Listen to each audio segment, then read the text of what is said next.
Well, if we're talking about honesty, then the central honesty this whole thing demands is that there is no climate catastrophe.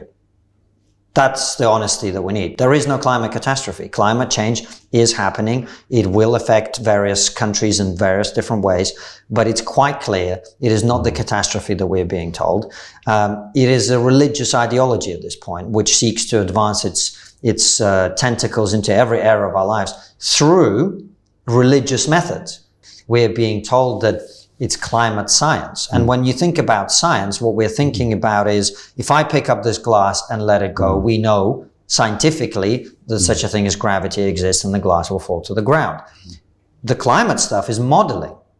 Now, as you say, we've seen in recent years that modeling isn't always as reliable as one might hope, to put it mildly. And that's before you have political interests that are clearly involved in it and economic interests. There are people who stand to lose from the pursuit of net zero. And you know, I have no doubt the coal and oil companies don't want us to pursue that, and perhaps will deliberately be willfully blind about the impact of their pollution and emissions.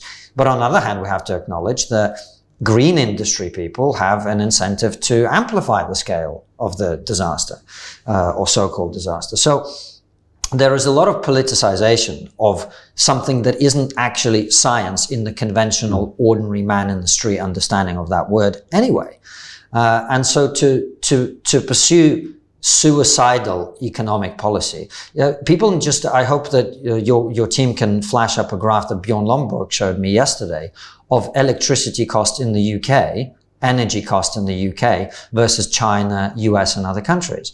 And you can see that we are literally making ourselves poorer for ideological reasons, while, let me remind you, making absolutely no impact on climate change, given that the UK produces 2% of global carbon emissions. So we're making ourselves poorer, we're making ourselves less secure, we are making ourselves dependent on our enemies in order to achieve nothing except one thing, which is the only thing that we now seem to care about, which is feeling good about how virtuous we are.